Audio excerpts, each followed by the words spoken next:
प्रभु यीशु मसीह के नाम में सबको मेरा सलाम और सबको स्वागत है।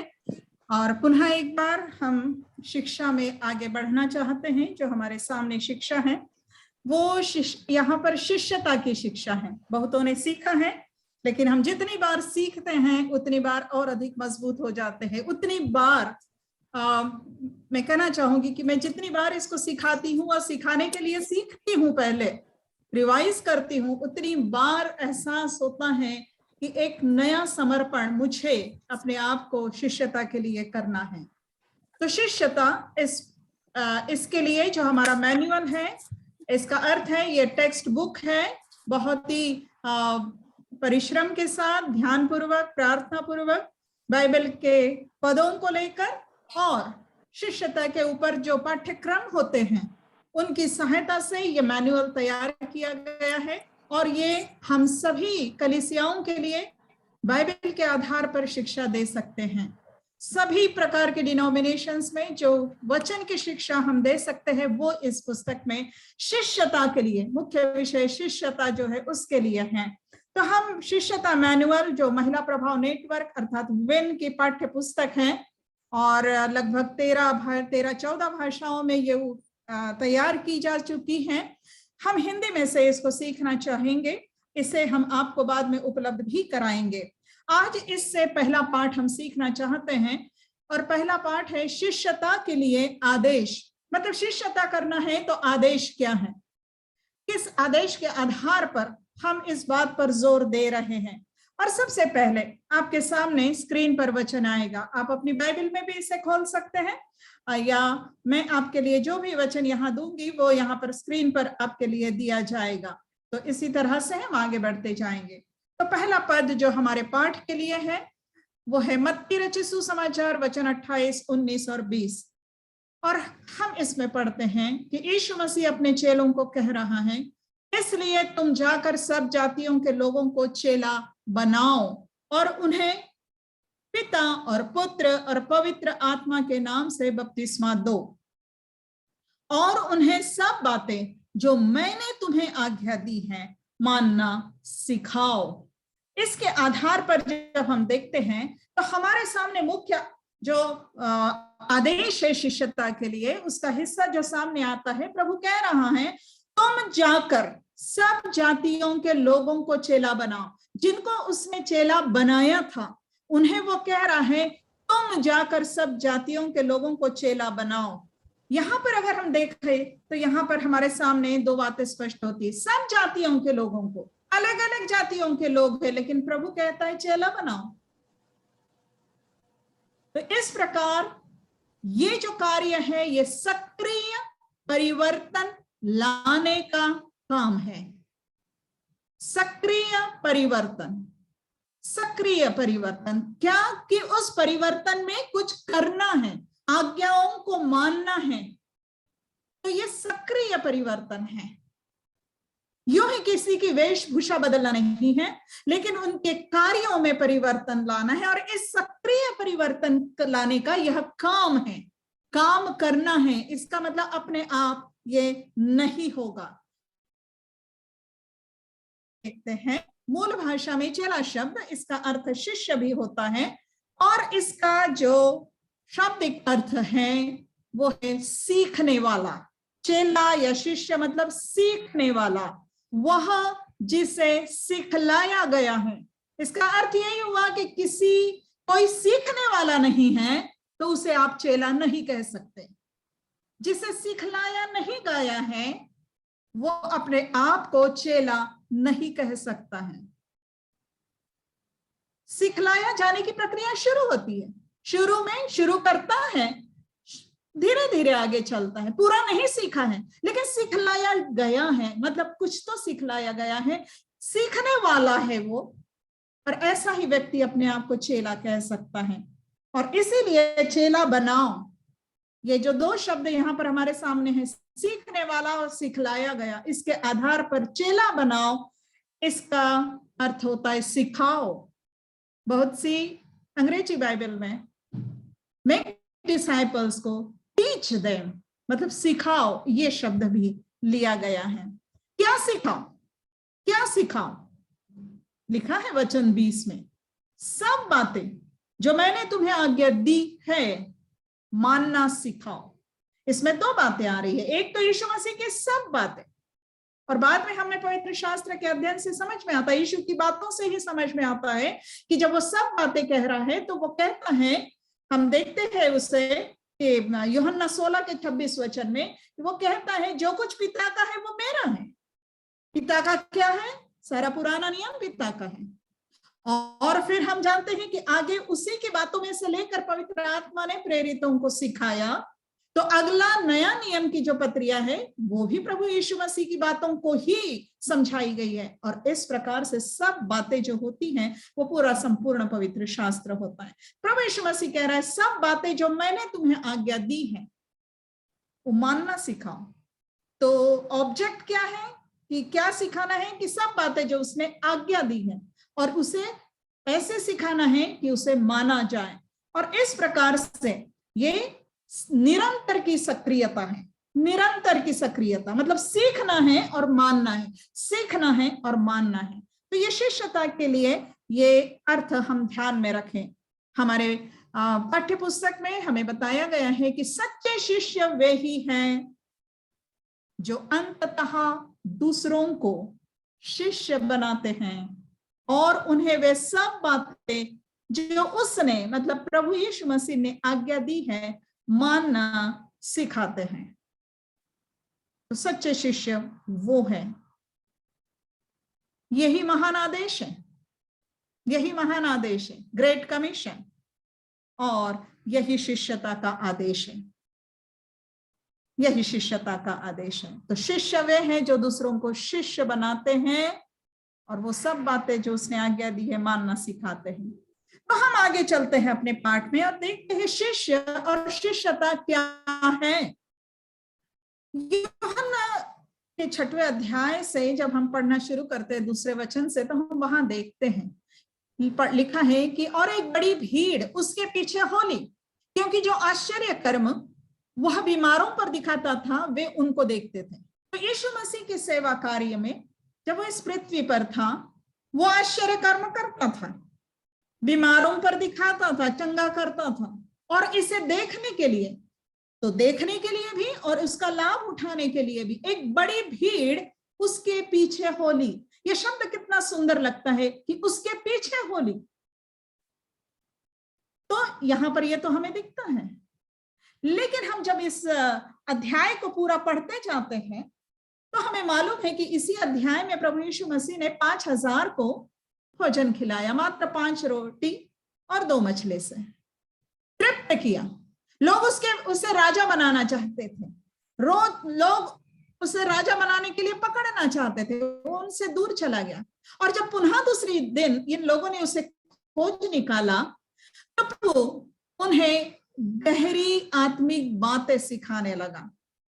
रोटी से उनका ध्यान हटाकर आत्मिक रोटी की बातें, जीवन की रोटी मैं हूं, ये सब सिखाने लगा। हम सब इन बातों को जानते हैं। लेकिन जब प्रभु ये सिखाने लगा तो यूहन्ना के 6वें अध्याय के 66 वचन में हम पढ़ते हैं, इस पर उसके चेलों में से बहुतेरे वापस चले गए और उसके बाद उसके साथ ना चले। ये चेले बनने के लिए आए थे, पीछे हो लिए थे। वो बड़ी भीड़ में संभवतः बहुत तेरे थे जो पीछे चलना मांगते थे, लेकिन बहुतेरे केवल आश्चर्य कर्म और आशीषों के लिए आए थे। और जब वो सिखाने लगा तो वापस चले गए और उसके बाद उसके साथ ना चले। जब ये बात हम पढ़ते हैं तो हम प्रश्न करें, क्या ये सच्चे शिष्य थे? जी नहीं, ये सच्चे शिष्य नहीं थे। ये भीड़ में थे, ये पीछे आ गए थे, इन्होंने लाभ उठाया, परंतु ये सच्चे शिष्य नहीं थे। तो सच्चे शिष्य कौन है ये समझने के पहले हम ये सीख ले कि इस प्रकार के लोग सच्चे शिष्य नहीं होते हैं। लेकिन उसी समय यूहन्ना के 6वें अध्याय में ही हम पढ़ते हैं कि वचन 67 और 68 में यीशु मसीह ने उन 12 से कहा, क्या तुम भी चले जाना चाहते हो? ये जो वचन है ये हमारा ध्यान इस बात की ओर आकर्षित करता है कि यीशु मसीह ने उन जाने वालों को तो रोका नहीं, लेकिन जो उसके साथ 12 थे उनसे भी पूछता है, क्या तुम भी चले जाना चाहते हो? क्योंकि उसे मालूम था कि मेरे पीछे चलना एक गंभीर बात है। वो अपने साथ जो चलना चाहते हैं उनको गंभीरता से अवसर देना चाहता था कि सोच लो, चले जाना चाहते हो कि मेरे पीछे रहना मांगते हो, सीखना मांगते हो कि नहीं। 68 वर्ष जो है उसमें शमौन पतरस ने उसको उत्तर दिया, हे प्रभु, हम किसके पास जाएं? अनंत जीवन की बातें तो तेरे ही पास हैं। शमौन पतरस ने ये नहीं कहा प्रियो कि प्रभु हम किसके पास जाएं, रोटी तो तू खिलाता है और रोटियां जब बच जाती है तो 12 टोकरियां भरकर हम 12 को तू ही देता है। ये नहीं कहा, उसने कहा अनंत जीवन की बातें तो तेरे ही पास हैं। और इसलिए वो यीशु के साथ रुके रहे। यहाँ स्पष्ट होता है ये जो चेले थे ये भौतिक रोटियों के लिए नहीं, आश्चर्य कर्म के लिए नहीं, अनंत जीवन की बातों के लिए यीशु के पास रुके रहे। और यही पतरस मरकुस 10:28 में हमें पढ़ने मिलता है कि पतरस उससे मतलब यीशु से कहने लगा, देख हम तो सब कुछ छोड़कर तेरे पीछे हो लिए हैं। अब तुलना कीजिए, पीछे हो लिए हैं, वो भीड़ भी पीछे हो ली थी लेकिन बहुत तेरे वापस चले गए। ये पीछे हो लिए हैं सब कुछ छोड़कर, वो पाने के लिए आ रहे थे, ये छोड़कर आए थे। और इस प्रकार से वचन से हमें समझ में आता है कि यीशु के सच्चे शिष्य वे थे। ध्यान से देखिए, यीशु के सच्चे शिष्य वे थे जो अपना सब कुछ छोड़कर उसके पीछे चलते रहे। अपना सब कुछ छोड़कर, इसका अर्थ है उनका मन अब उन बातों में नहीं लगा हुआ था। ये सन्यासी नहीं बन गए थे। इसके बाद भी हम देखते हैं वचन में हमें पढ़ने मिलता है कि पतरस भी आगे सेवकाई में निकला तो वो अपनी पत्नी को लेकर जाता था। इन्होंने परित्याग का अर्थ उनको बिल्कुल यूं ही छोड़ नहीं दिया था, परंतु सब कुछ छोड़ने का अर्थ यहाँ पर है उनका मन उन बातों में नहीं लगा था। वो उन बातों को पाने के लिए, भौतिकता को पाने के लिए यीशु के साथ नहीं थे, लेकिन उनका मन प्रभु के साथ जुड़ गया था अनंत जीवन की बातों के लिए। उसके पीछे चलते रहे। सिर्फ 1-2 बाल्टी यीशु के पृथ्वी पर के जीवन भर ये उसके चेले यीशु के पृथ्वी पर के जीवन भर 3.5 वर्ष प्रभु यीशु मसीह ने इन्हें अपने साथ रखा तो ये उसके साथ रहे। तो यीशु के पृथ्वी पर के जीवन भर, उस सेवकाई के जीवन भर उसके साथ रहे और अपने जीवन भर भी वो यीशु के साथ रहे। हम नया नियम के उन बातों से जानते हैं और कलीसिया के इतिहास से जानते हैं कि वो चेले अपने जीवन भर भी प्रभु की सेवा करते रहे, घनिष्ठता से उसके साथ रहे। जब वो प्रभु के साथ रहते थे तब शारीरिक रीति से भी वो घनिष्ठता से उसके साथ बने रहे, उसकी निकटता में बने रहे, उससे गहन सत्य को सीखा और उसके लिए मनुष्यों को पकड़ने वाले बने। तो इस तरह से हम देखते हैं कि ये सच्चे शिष्य थे। उनके चरित्र से, नया नियम से हमें ये पता चलता है। इसी के आधार पर अमेरिकन ट्रैक्ट सोसाइटी डिक्शनरी, एक डिक्शनरी है जो बाइबल के शब्दों की परिभाषा देती है, अमेरिकन ट्रैक्ट सोसाइटी के द्वारा तैयार की गई है। इसमें मसीह के शिष्य की परिभाषा दी गई है और वो परिभाषा इस प्रकार से है कि शिष्य वो है, अर्थात प्रभु यीशु मसीह का शिष्य वो है जो मसीह के सिद्धांत में विश्वास करता है।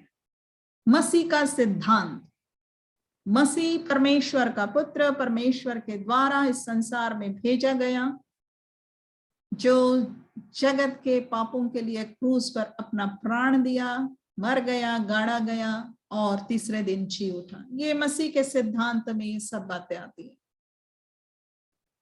दूसरी बात, उसके बलिदान पर निर्भर रहता है, जो उसी के बलिदान पर निर्भर रहता है अपने उद्धार के लिए, परमेश्वर से मेल बना रहे इसके लिए, परमेश्वर तक पहुंचने के लिए, परमेश्वर से मेल बनाए रखने के लिए, पर यीशु मसीह के बलिदान पर निर्भर रहता है। अपनी धार्मिकता पर नहीं, अपने कार्यों पर नहीं, अपनी प्रार्थनाओं पर नहीं, अपनी किसी बात पर नहीं, लेकिन मसीह के बलिदान पर निर्भर रहता है। तीसरी बात, उसके आत्मा को ग्रहण करता है। ग्रहण करने का अर्थ है उसको अपने आप में आत्मसात करता है, अपने जीवन के हर क्षेत्र में, अपने आत्मिक जीवन के, मानसिक जीवन के, अपने चाल चलन के हर क्षेत्र में उसके आत्मा को, प्रभु की आत्मा को, प्रभु के आत्मा को मतलब पवित्र आत्मा को ग्रहण करता है, उसको अधिकार देता है,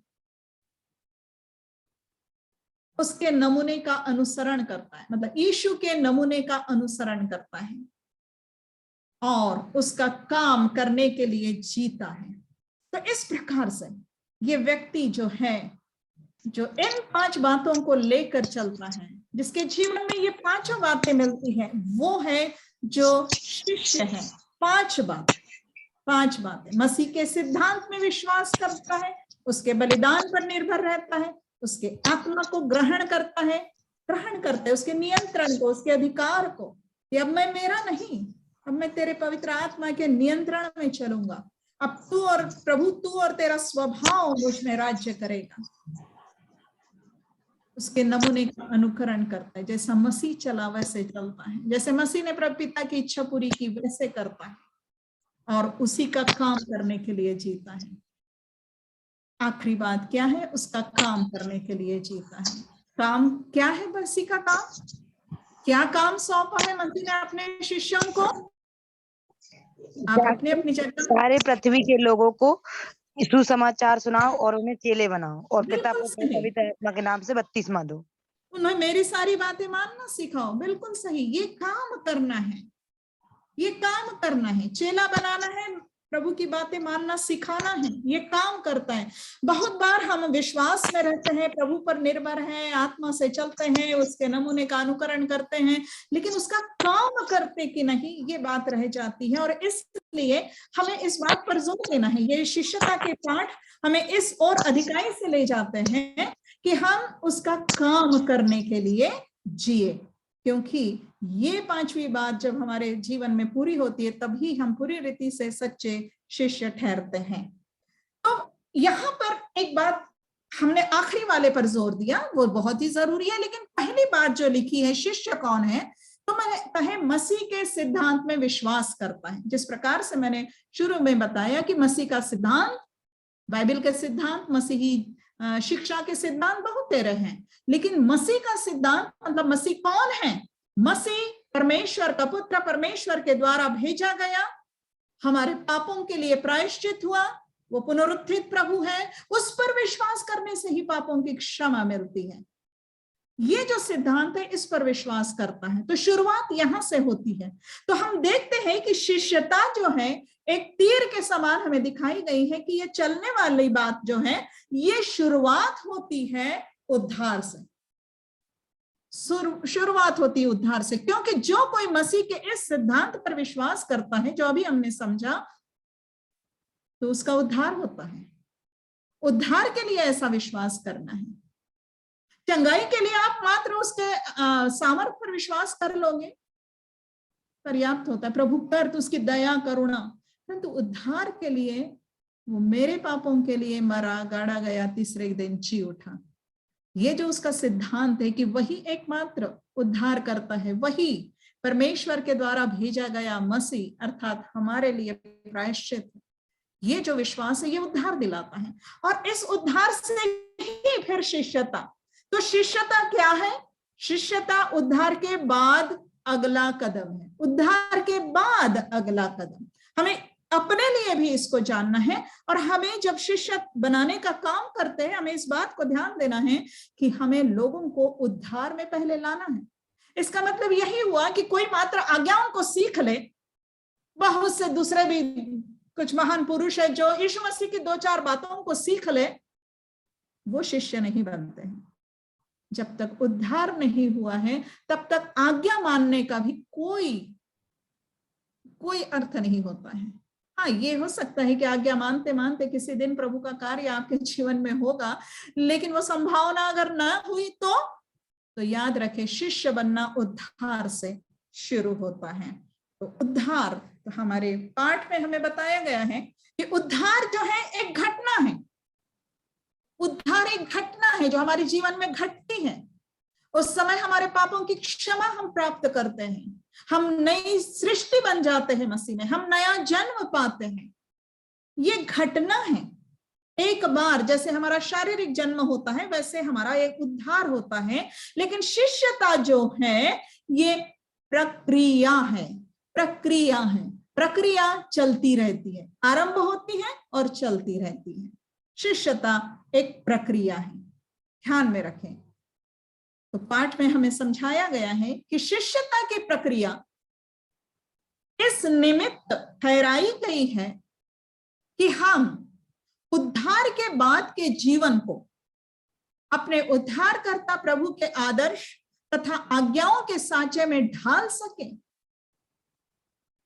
और विश्वास योग्य रहकर उसकी सेवा तब तक करते रहें जब तक मृत्यु हमें उसकी उपस्थिति में ना पहुंचा दे। इसका अर्थ हुआ शिष्यता की प्रक्रिया हमारे मृत्यु तक चलती रहनी चाहिए, आजीवन चलती रहनी चाहिए, हमारे उद्धार के बाद निरंतर चलती रहनी चाहिए। शिष्यता जैसे हमने देखा कि सीखना है, मानना सीखना है, मतलब सीखना हमारे मृत्यु तक चलना है, आज्ञाओं को मानना हमारे मृत्यु तक चलते रहना है, ये शिष्यता है। तो शिष्यता जो है ये क्या मांग करती है? शिष्यता अनुशासन और समर्पण की मांग करती है। सीखने के लिए अनुशासन, मानने के लिए अनुशासन, सीखने के लिए समर्पण, आज्ञाओं को मानने के लिए समर्पण। ये शरीर और शारीरिक बातें, कमजोरी, निर्बलता, हमारे आसपास के लोग और हमारे आसपास की परिस्थिति, हमारे जीवन के उतार चढ़ाव, बहुत ऐसी परिस्थितियां लाते हैं जब आज्ञाओं को मानना कठिन जाता है और कई बार हम चूक भी जाते हैं। लेकिन शिष्यता कहती है फिर से आ जाओ अनुशासन में, पुनः एक बार समर्पण करो, फिर से क्षमा मांगो। यदि हमें अपने पापों को मान ले तो वो हमें सब अधर्म से शुद्ध करने और हमारे सब पापों को क्षमा करने विश्वास योग्य है, धर्मी है, वो धर्मी है और वो हमें फिर से हमारी शिष्यता में फिर स्थिर करते हुए आगे ले चलता है। तो शिष्यता में अनुशासन और समर्पण की मांग होती है और शिष्यता में सीखना और सिखाना दोनों का समावेश होता है। शिष्यता में सीखना और सिखाना, हमें सीखना है और हमें उसी के साथ साथ सिखाना है। जो हम सीखते जाते हैं वो हमें सिखाना है। जो शिष्य बनाता है वो सिखाता है, जो शिष्य बनता जाता है वो सीखता जाता है। आजीवन शिष्य बने रहना है, आजीवन सीखते रहना है और इसी दौरान सिखाना भी है। तो शिष्यता का जीवन इस तरह से चलना है। यीशु ने शिष्यों को सिखाया। मत्ती, मरकुस, लुका, यूहन्ना चारों सुसमाचार में हम देखते हैं कि यीशु मसीह ने कैसे शिष्यों को सिखाया। उसका अधिकांश समय उन्हें सिखाने के लिए गया। प्रेरितों के काम में हम पढ़ते हैं शिष्यों ने औरों को सिखाया। जब शिष्यों ने शिष्य बनाए तो उन्हें सिखाते रहे, मसीही जीवन जीना सिखाया, मसीह की बातों को सिखाया। प्रतिदिन वो सिखाने में लगे रहते थे और इसी प्रकार से जब दूसरों को शिष्य बनाते गए तो प्रेरितों के काम के 11वें अध्याय में 26वें वचन में हमारे लिए लिखा गया है कि अंताकिया में पहली बार शिष्य मसीही कहलाए। मतलब वो शिष्य बन रहे थे, शिष्य बनाए जा रहे थे, सीख रहे थे और सिखा रहे थे। लेकिन मसीही कहलाए, कौन कहलाए मसीही? शिष्य। कौन कहलाए मसीही? शिष्य। शिष्य मसीही कहलाए। आज मसीही कौन कहलाए जा रहे हैं? यहां अगर हम कहें तो मसीही कौन कहलाए गए? जो शिष्य थे। आज मसीही कौन कहलाए जा रहे हैं? क्या जो मसीही कहलाए जा रहे हैं वो शिष्य हैं? जो मसीही कहलाए जा रहे हैं उनको शिष्य होना है। जो शिष्य हैं वो अपने आप मसीही कहलाए जाएंगे। इसी प्रकार से इसी वचन के आधार पर शिष्यता मसीह के द्वारा दिए गए नमूने के अनुसार जीना,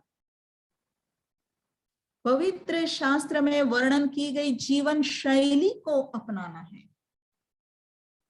मसीह के द्वारा जो नमूना दिया गया है, उसके अनुसार जीना है। पवित्र शास्त्र में एक जीवन शैली बताई है, उसके अनुसार जीना है, उसको अपनाना है। हमारी जीवन शैली कैसी है, क्या है, पहले की क्या थी, हमारे आसपास की क्या है, हमारे संस्कृति में क्या है, वो नहीं, वचन में जो वर्णन की गई जीवन शैली है उसको अपनाना, ये है शिष्यता। इसे कहते हैं शिष्यता। इसीलिए हमने शुरू में ही कहा कि शिष्यता एक सक्रिय परिवर्तन का काम है। तो जो हमें सिखाता है वो ये काम करता है कि हम सीख लें, कि हम माने, और जब हम सीखते हैं तो हम अपने आप को बदलने देते हैं, हम अपने आप में परिवर्तन होने देते हैं। हम देखते हैं कि परिवर्तन हुआ है कि नहीं, हम सच्चे शिष्य हैं कि नहीं। हमारे लिए ये एक जांच यही होगी, हम बदले हैं कि नहीं, और हम बदलते जा रहे हैं कि नहीं। आगे चलते हैं। उद्धार, जब हमने कहा कि उद्धार शुरुआत है, तो शिष्यता का आरंभ है, तो उद्धार मात्र परमेश्वर के अनुग्रह से है। लेकिन शिष्यता परमेश्वर के साथ मेरी भागीदारी है। ध्यान रखिए, उद्धार मात्र परमेश्वर की ओर से होता है। वो उसके लिए उसी ने पूरी योजना की है, उसी ने अपने इकलौते पुत्र को दे दिया में सब कुछ आ गया जो उसने क्रूस पर किया, ताकि जो कोई उस पर विश्वास करे वो नाश ना हो परंतु अनंत जीवन पाए। ये उसका अनुग्रह है। लेकिन अब शिष्यता मतलब उद्धार के बाद का जीवन, उसमें परमेश्वर के साथ मेरी भागीदारी, परमेश्वर और मैं भागीदारी में मुझे चलना है। पार्टनरशिप। उद्धार के लिए वचन हमारे सामने इफिसियों 2:8 में, विश्वास के द्वारा अनुग्रह ही से तुम्हारा उद्धार हुआ है, और यह तुम्हारी ओर से नहीं वरन परमेश्वर का दान है। ये परमेश्वर का दान है, परमेश्वर की ओर से दिया जाता है, अनुग्रह है। हम जिसके योग्य नहीं वो हमें दे दिया जाता है। हम तो सबने पाप किया है, हम नरक दंड के योग्य हैं, परंतु जब हमने विश्वास किया तो विश्वास के द्वारा अनुग्रह ही से तुम्हारा उद्धार हुआ है, और यह तुम्हारी ओर से नहीं वरन परमेश्वर का दान है। इसमें यह भी बात स्पष्ट है कि जो विश्वास भी हमें उत्पन्न होता है वो भी प्रभु का काम है जो हमें करता है। परंतु शिष्यता के लिए हमने देखा है मत्ती 28:20 में, सब बातें जो यीशु ने आज्ञा दी है मानना सीखना, ये शिष्यता है। तो इसमें मेरा योगदान है, मेरा सक्रिय हिस्सा है इस शिष्यता में। यही मेरी भागीदारी है, मेरी पार्टनरशिप है परमेश्वर के साथ।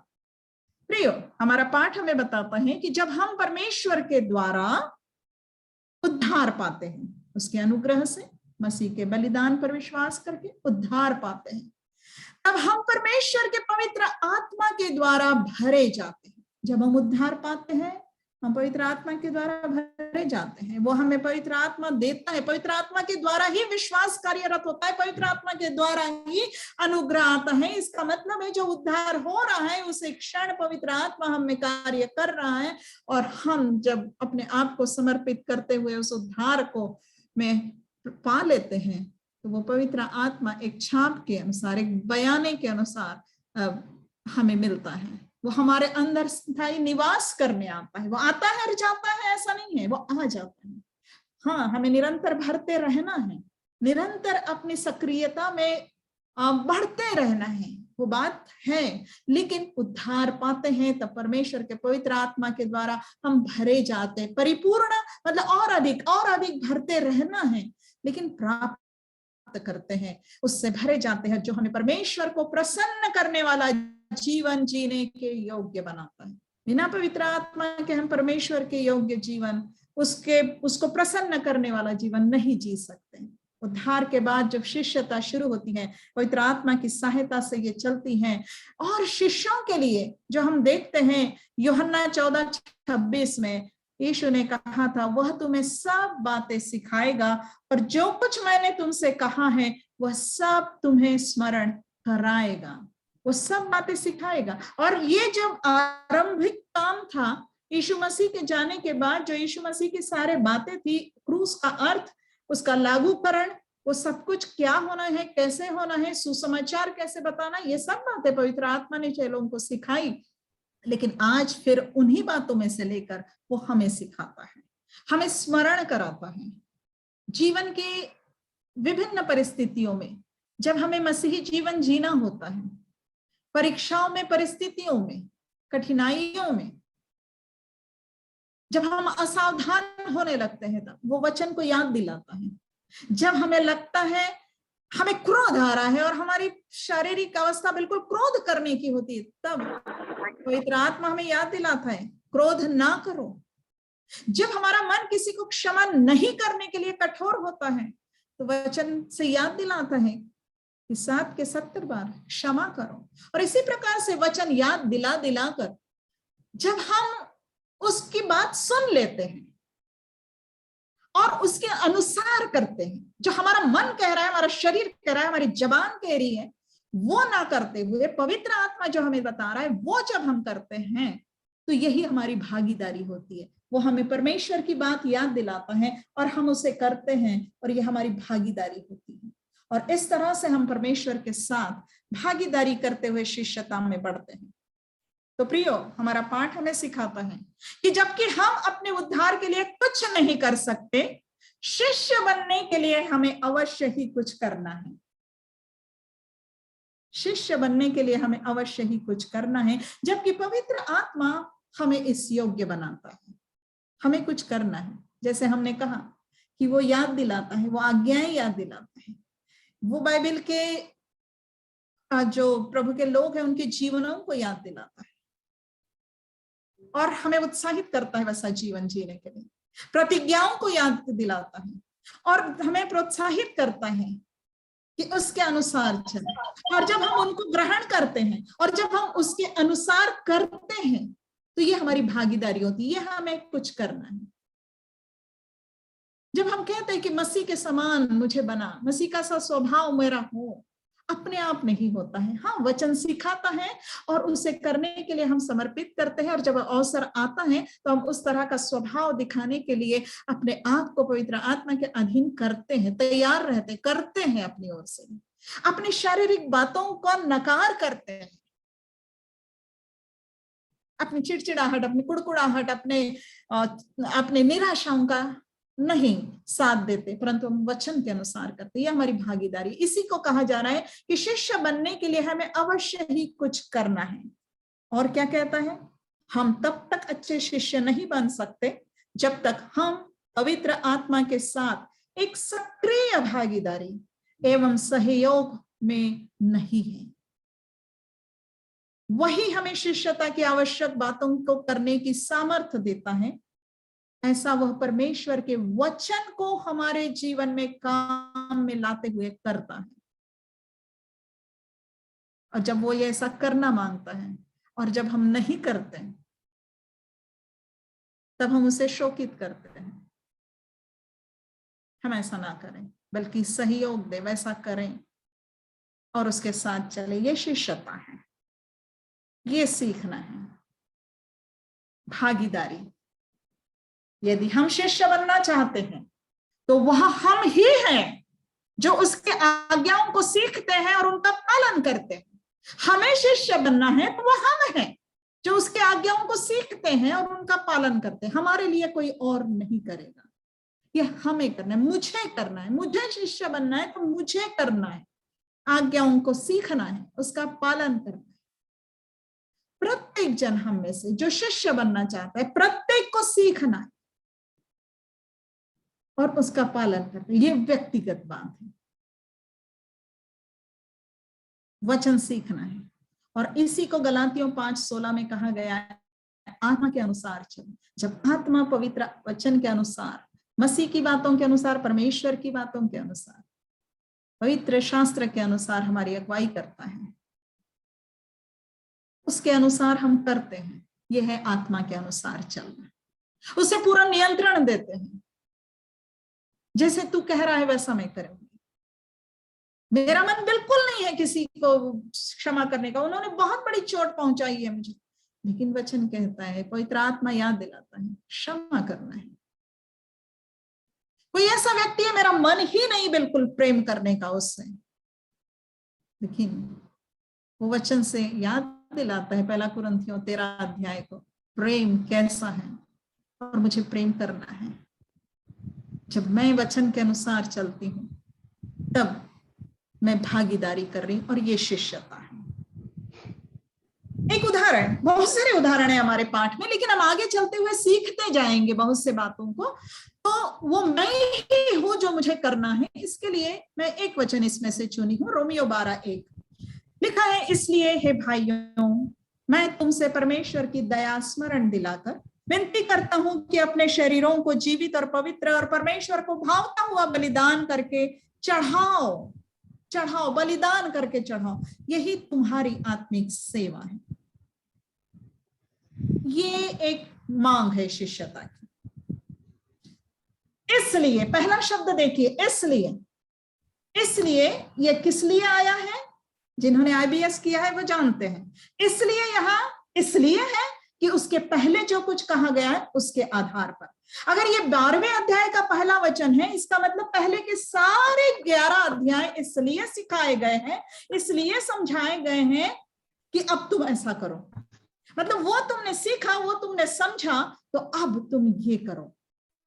वो सब कुछ जो है इसलिए, मतलब वो उन सब में क्या है? उस सब में है परमेश्वर की दया स्मरण दिलाई गई है कि कैसे हम सब ने पाप किया है और परमेश्वर की महिमा से रहित है। रोमियो 3:23, जो रोमियो 6:23 कहता है कि पाप की मजदूरी तो मृत्यु है, परंतु परमेश्वर का वरदान हमारे प्रभु यीशु मसीह में अनंत जीवन है। ये दया है प्रभु की। जब हम उसको प्रभु करके अंगीकार करते हैं तो हमारा उद्धार होता है। जब हम पापी ही थे तो मसीह हमारे लिए मरा। ये परमेश्वर का प्रेम है। ये सब दया जो पहले बताई गई, अब उसको स्मरण करके तुम ये करो। कह रहा है तुमसे, तुम अपने, ये तुम्हारी आत्मिक सेवा है। तो इस तरह का समर्पण, मतलब जब तुमने दया सीख ली है, प्रभु को जान लिया है, तो आप अपने शरीरों को, शरीरों का मतलब है अपने शरीर को एक ऐसे चाल चलन के लिए परमेश्वर की वेदी पर समर्पित कर दो। आत्मिक रीति से बलिदान कर दो कि अब ये जीवन, अब ये शरीर केवल उसकी आज्ञाओं में चलेगा, उसके लिए जीवित रहेगा, पवित्र रहेगा, उसको भावता हुआ रहेगा। ये तुम्हारी आत्मिक सेवा है। आत्मिक सेवा, वर्शिप, ये है अपने आप को देना। कौन करेगा ये? कौन करेगा ये? मैं। बिल्कुल सही, आप और मैं। मुझे करना है तो मुझे करना है, आपको बनना है तो आपको करना, व्यक्तिगत रीति से। ये शिष्यता है, ये शिष्यता है। इसलिए कि हमने दया को समझा है, हमने उद्धार पाया है। जब हम लोगों को उद्धार में लाते हैं तो उनको उस प्रभु के प्रेम को याद दिलाकर ये करने की ओर लाना है। सोचो तो सही, ये दया हम पर हो कि हमारा उद्धार हो, इसलिए उसने अपना प्राण दिया है। क्या हम अपना जीवन उसके लिए नहीं जीने के लिए देंगे? क्या हम शिष्यता नहीं अपनाएंगे? याद करो, भीड़ चली जाती थी उसके पीछे, आश्चर्य कर्म जो वो बीमारों पर करता था, वो देखने के लिए, मतलब पाने के लिए, चाहने के लिए, एंजॉय करने, और उसके भोजन को भी प्राप्त किया। लेकिन जब सीखने की बारी आई तो चले गए। चेले वो थे जो उसके साथ बने रहे। ये है आत्मिक सेवा। हमारा पाठ हमें सिखाता है, जब आप अपने आप को शिष्यता के लिए समर्पित करती हैं और पवित्र आत्मा को अनुमति देती है कि आप में मसीह के समान जीवन शैली निर्माण करने हेतु कार्य करें। क्या पवित्र आत्मा का काम मुझ में? कि मसीह के समान जीवन शैली निर्माण करने का काम करें। पवित्र आत्मा के बहुत सारे भूमिकाएं हैं, वो अलग रीति से हम अध्ययन कर सकते हैं, लेकिन यहां हम शिष्यता के लिए सीख रहे हैं। अगर हम शिष्यता के लिए उससे काम नहीं करने देंगे और शिष्य नहीं बनेंगे तो बाकी करने का कुछ भी अर्थ नहीं है। प्रभु कहेगा मैं तुम्हें नहीं जानता, तुम्हारा तो उद्धार नहीं हुआ। क्योंकि उद्धार हुआ ना तो शिष्यता में जरूर बढ़ेंगे। पहले इस धीमे हो गए होंगे तो अब रफ्तार पकड़ लेंगे जब सीखते जाएंगे। तब परमेश्वर जिसने आप में उद्धार का अच्छा काम आरंभ किया है उससे निश्चय पूरा करेगा। फिलिपियों 1:6, मुझे इस बात का भरोसा है कि जिसने तुम में अच्छा काम आरंभ किया है वही उसे यीशु मसीह के दिन तक पूरा करेगा। जिसने, वही कौन है ये जिसने? परमेश्वर। परमेश्वर ने अच्छा काम, उद्धार का काम हमारे अंदर शुरू किया। हम गिरते जाएंगे, वचन कहता है कि धर्मी 7 बार भी गिर जाए तो फिर भी उठता है, प्रभु उठाएगा, प्रभु अपने दास को स्थिर करेगा। हम लौट तो आए शिष्यता में। शिष्यता वो है जो हमें आगे ले चलती है और ये प्रभु का भरोसा दिलाती है कि प्रभु हमें वो काम पूरा करेगा, यीशु मसीह के दिन तक पूरा करेगा। इसका मतलब है हमारे अंदर, हमारी शिष्यता से हमारी जीवन की शैली बदलती जाती है। हमारी जीवन की शैली ऐसी फलदायी हो जाती है। मैं दाखलता हूं, तुम डालियां हूं। हमारी शिष्यता मसीह में ऐसे हो जाती है। और ये शिष्यता जो है ऐसी जीवन शैली हो जाती है कि शिष्य बनाना हमारे लिए बहुत ही स्वाभाविक हो जाता है, बहुत ही स्वाभाविक हो जाता है। जैसे दाखलता में दाख लगना स्वाभाविक हो जाता है, शिष्य बनाना स्वाभाविक हो जाता है। हम हमेशा सिखाने की इच्छा रखेंगे, हम हमेशा सिखाते रहेंगे, हम अपने जीवन से सिखाते रहेंगे, हमारे जीवन के आज्ञा पालन से दूसरे लोग सीखते रहेंगे। एक जीवन शैली हमारी बन जाती है। तो हमारा पाठ हमें सिखाता है कि आपकी शिष्यता की जीवन शैली आपको शिष्य बनाने वाली बनाएगी और आप अपने आप का पुनरुत्पादन करेंगी कि और अधिक सच्चे शिष्य बनाए जाएं। अपनी जीवन शैली हम शिष्यता की बना ले, हम शिष्य बनाने वाली बन जाएंगे। हम सीखते जाएं वचन से, हम सिखाने वाली बन जाएंगे। यहाँ पर एक बात है, आप अपने आप का पुनरुत्पादन करेंगे। जी हाँ, हर परमेश्वर ने हर जीवित जो है उसमें ऐसा ये गुण रखा है कि वो अपना पुनरुत्पादन करता है। प्राणी अपना पुनरुत्पादन करते, पेड़ अपना पुनरुत्पादन करते हैं, अपने अपने बीज उनमें है कि अपने अपने समान उत्पादन करने के लिए वो क्षमता रखते हैं। तो यहाँ पर बहुत बड़ी बात है प्रियो, हम मसीही लोग भी ना अपने आप का पुनरुत्पादन करने की क्षमता रखते हैं। इसका मतलब ये है कि अगर हम शिष्यता सीखे हैं तो हम शिष्य ही तैयार करेंगे, अगर हम गलत शिष्य हैं तो हम गलत शिष्य ही तैयार करेंगे। गंभीर बात। इसलिए हमें सच्चे शिष्य बनना है कि हमसे जो पुनरुत्पादन हो वो सच्चे शिष्य बनाए। हमारे पाठ का जो मुख्य वचन है, ये पहला पाठ है इस पुस्तक का, इसका मुख्य वचन है 1 कुरिन्थियों 9:19। वचन कहता है, पौलुस कहता है इस वचन में, क्योंकि सबसे स्वतंत्र होने पर भी मैंने अपने आप को सबका दास बना दिया है कि अधिक लोगों को खींच लाऊं। पौलुस अपनी पत्रियों में अपना परिचय देता है आरंभ में ही, पौलुस प्रेरित पौलुस मसीह का दास। लेकिन यहां पर वो सबका दास कह रहा है अपने आप को। प्रभु का दास कहलाना अच्छी बात है, ये तो शुरुआत है, ये बुनियाद है कि हम प्रभु के दास हैं। लेकिन यहाँ वचन हमें सिखा रहा है हमें दूसरों का भी दास समझना है अपने आप को। दूसरों का दास मतलब उनकी वो सेवा करने की जिम्मेवारी मैंने ली है, मैं करना ही करना है। क्या करना है? अधिक लोगों को खींच लाऊं, मतलब उनको उद्धार की ओर लाऊं, उद्धार की। चाहे वो मेरी सेवा का साधन जो होगा या आरंभ या बुनियाद या कहो सहारा जो होगा कि मैं बीमारों के लिए प्रार्थना करने जाती हूँ, जी हाँ, लेकिन अंतिम लक्ष्य क्या होना चाहिए? उनको खींच लाएं मसीह के पास।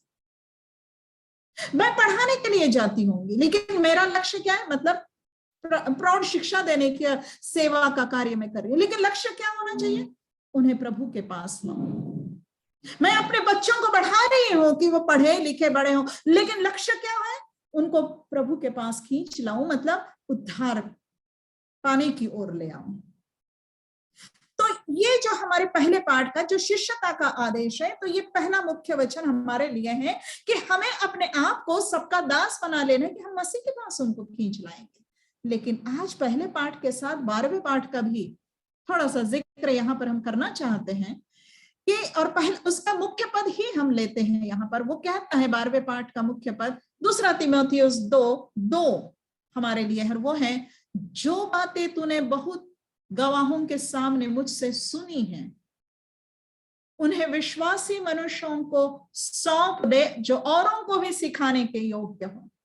पौलुस ये बात तीमुथियुस को कह रहा है, जो बातें तूने बहुत गवाहों के सामने मुझसे सुनी है उन्हें विश्वासी मनुष्यों को सौंप दे जो औरों को भी सिखाने के योग्य हो। यहाँ 3 बातें हैं प्रिय।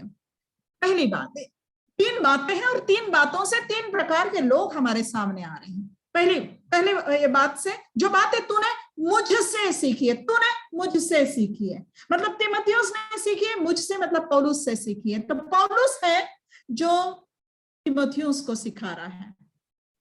लेकिन जब हम दूसरे इसमें आते हैं तो उसको कहता है अब तो विश्वासी मनुष्यों को सौंप दे, दूसरे विश्वासी मनुष्यों को सौंप दे। तो पहला स्तर जो है वो एक जोड़ी है जहां पौलुस सिखा रहा है तीमुथियुस को, परंतु अब दूसरा स्तर जो है वो तीमुथियुस दूसरे विश्वासियों को सिखा रहा है। सौंप दे, मैंने जो बातें सिखाई है, वचन की जो बातें हैं, सुसमाचार की बातें, अब इन्हें सौंप दे, एक धरोहर के रूप में सौंप, यही बात है सौंप। और फिर तीसरी बात आ गई कि वो जो है, जो बीच के लोग सीखेंगे तीमुथियुस से, वो औरों को भी सिखाएंगे। तो 3 प्रकार की जोड़ियां यहां पर हमें दिख रही है, और 3 जोड़ियां हैं मतलब 4 लोग हैं। पौलुस तीमुथियुस को सिखा रहा है, तीमुथियुस बहुत सारे दूसरे विश्वासी लोगों को सिखा रहा है, और अब वो और चौथे प्रकार के लोगों को सिखाएंगे। तो 3 प्रकार के 3 स्तर से ये शिक्षा का क्रम गुजर रहा है।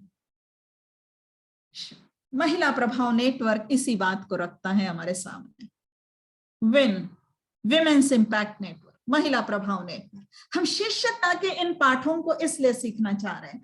तो आप जो पहली व्यक्ति है समझो सीख रही हैं, तो आप है पहली पीढ़ी की विनर, जो मतलब विमेन्स इम्पैक्ट नेटवर्क में इस शिष्यता को सिखाने के इसमें अपने आप को सहभागी करते हैं, उसे हम विनर कहते हैं। तो ये पहला है जो आप हैं। इसके बाद इस स्तर पे आप क्या कर रही हैं कि आप किसी को सिखा रही हैं, तो ये आपके दूसरे पीढ़ी के विनर हो गए, और ये अपने आप आगे जाके औरों को सिखाएंगे ताकि ये भी औरों को सिखाएं। तो ये चौथा भी स्तर यहां पे आएगा कि जब ये 3 जन औरों को सिखाएंगे। हम जब ये पाठ सीखते हैं और जब हम प्रभु के महान आदेश को स्वीकार करना मांगते हैं, ये चित्र हमारे सामने हो कि हम सिखा रहे हैं, ऐसे सिखा रहे हैं, ऐसे विश्वासी लोगों को, विश्वासी है, उद्धार पाए हो तो विश्वासी है, विश्वास योग्य है कि इन बातों को सीखोगे, और जब इन बातों को सीखोगे और खुद मानोगे, इस योग्य बन जाओगे कि दूसरों को सिखाओगे।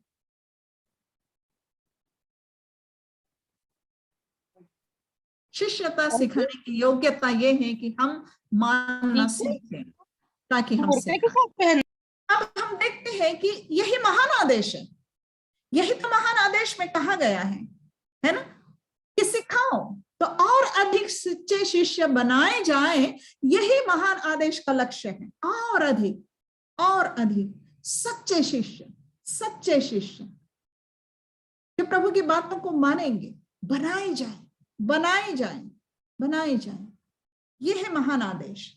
काम प्रचंड है, बहुत बड़ा काम है, और चुनौतियां भी है, बहुत बड़ी जनसंख्या है, और बहुत सारे हमें मतलब प्रभु के सेवक चाहिए, शिष्य बनाने वाले चाहिए। जब चुनौतियों की बात आती है तो सबसे बड़ी जो चुनौती है जनसंख्या के बाद, वो है ज्ञान की कमी। शिष्यता के लिए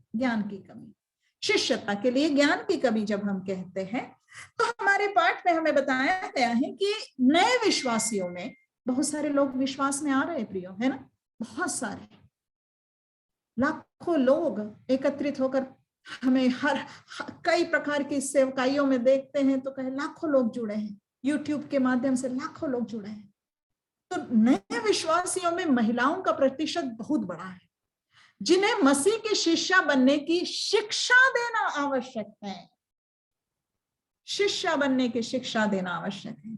गंभीर मूल्यांकन करने पर स्पष्ट होता है कि यद्यपि वे परमेश्वर की भलाई पर विश्वास करने में वृद्धि कर रही हैं, तो भी उनके बीच परमेश्वर के वचन की शिक्षा की कमी है।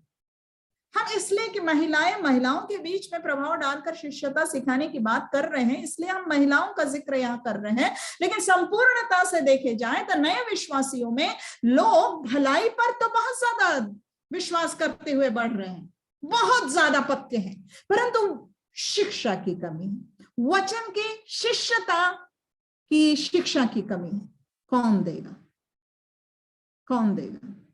कोई भी नहीं दे सकेगा। जो सीखा है वो दे सकेगा। कौन सीखा है? जो सीखना चाहता है वो सीखता है, और बहुत रहे हैं वो जो बिना सीखे सिखाते हैं और फिर गलत रीति से वचनों का उपयोग करते हैं, गलत शिष्य बनते हैं, गलत भीड़। प्रभु कहेगा मैं तुम्हें नहीं जानता। हमें शिष्यता की शिक्षा लेनी है और सिखाना है।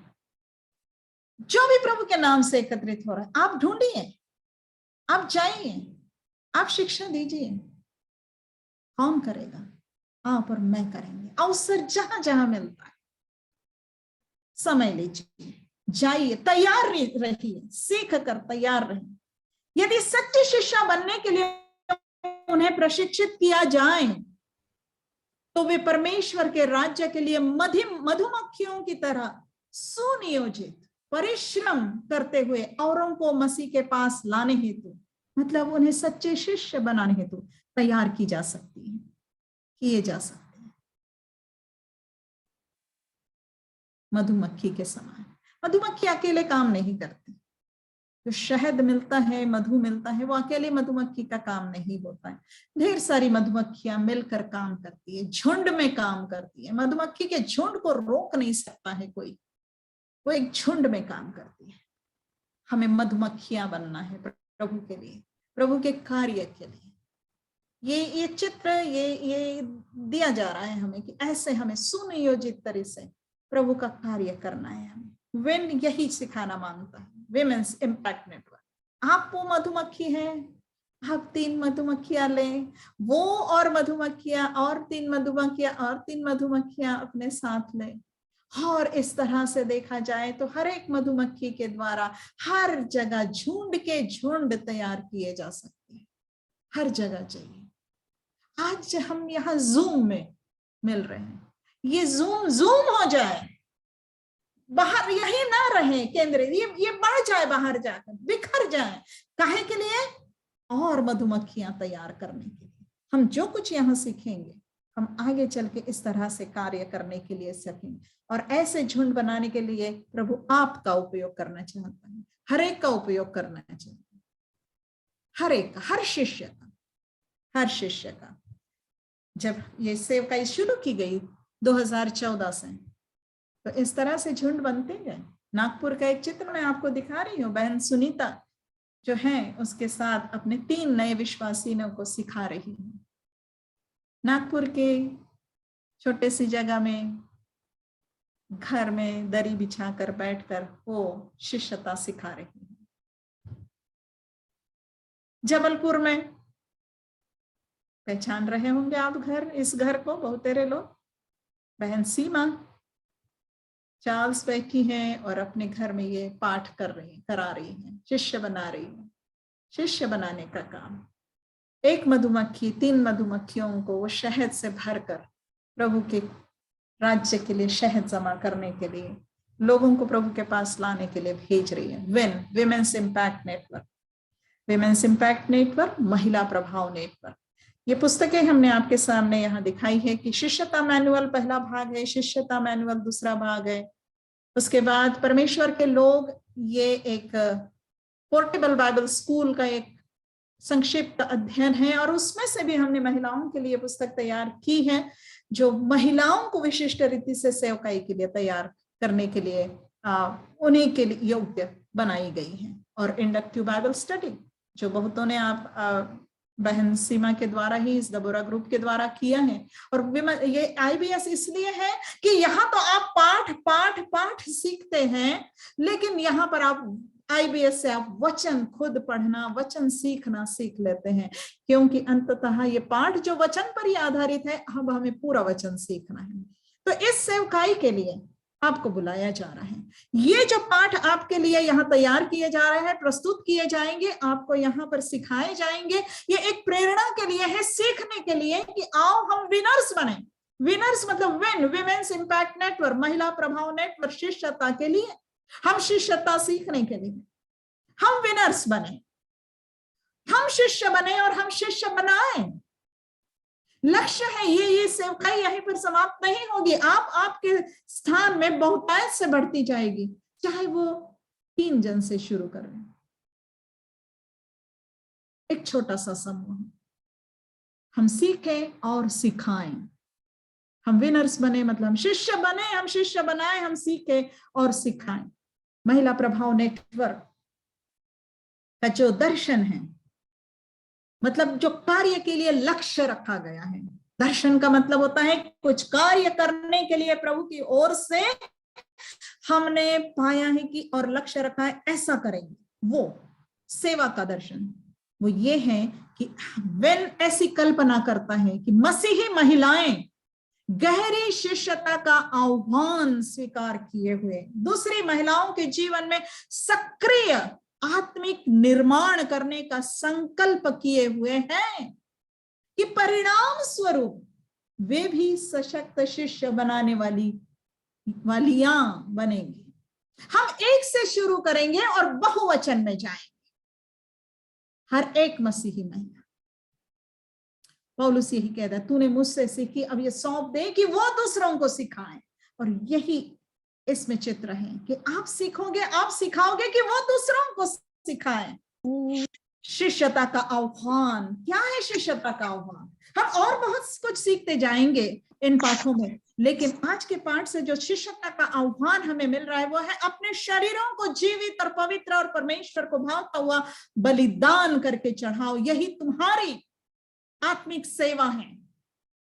हमें अपने आप को, हमारे शरीरों को जीवित का अर्थ है चलते फिरते चाल चलन में हमें अपने आप को बलिदान किया हुए दिखना है, पवित्र और परमेश्वर को भावता हुआ जीवन जीते हुए देखना है। यह है शिष्यता का आह्वान, यह है गहरी शिष्यता का आह्वान। चाल चलन में उतरना है, जो हमने सीखा है वो हमारे मस्तिष्क से हमारे चाल चलन में उतरना। ये आत्मिक सेवा, ये है शिष्यता का आह्वान। आज इस आह्वान को स्वीकार करें।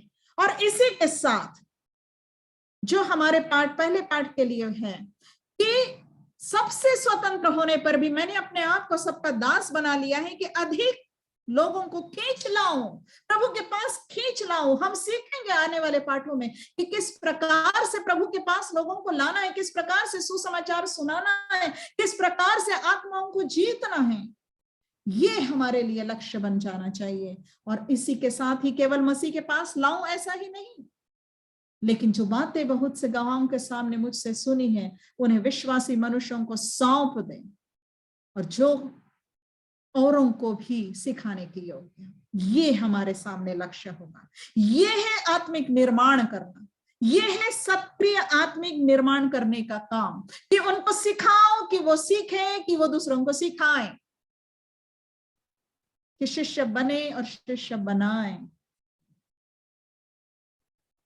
और बेसिक तो हमारे लिए है कि अपने शरीरों को जीवित और पवित्र और परमेश्वर को भावता हुआ बलिदान करके चढ़ाओ। कौन करेगा ये? कोई मेरे लिए करेगा? मैं करूंगी जी, आप अपने लिए करोगे, मैं मेरे लिए करूंगी। बहुत सुंदर बात। क्यों ना आज हम जहां जहां हैं हम अपने आप को इस आह्वान को स्वीकार करें।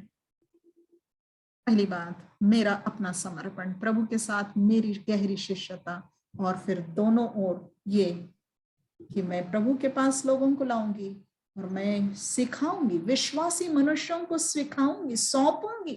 सौंपना, किस बात को सौंपा जाता है? जो बात बहुमूल्य है उसको बहुमूल्य समझकर सौंपा जाता है। वचन को बहुमूल्य जानिए, शिष्यता की शिक्षा को बहुमूल्य जानिए, और अपने आप तैयार हो जाइए। आओ हम अपने आप को इस बात के लिए समर्पित करें। पुनः एक बार आइए प्रार्थना करें। सर्वशक्तिमान जीवित परमेश्वर पिता, तेरी योजना के अनुसार जो तूने बातें ठहराई,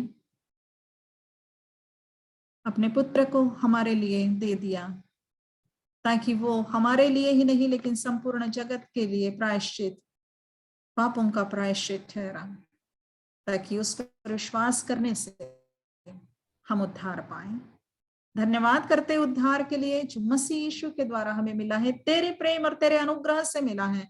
अब प्रभु हम अपने आप को समर्पित करते हैं कि शिष्यता में बढ़ते जाएं और शिष्य बनाएं।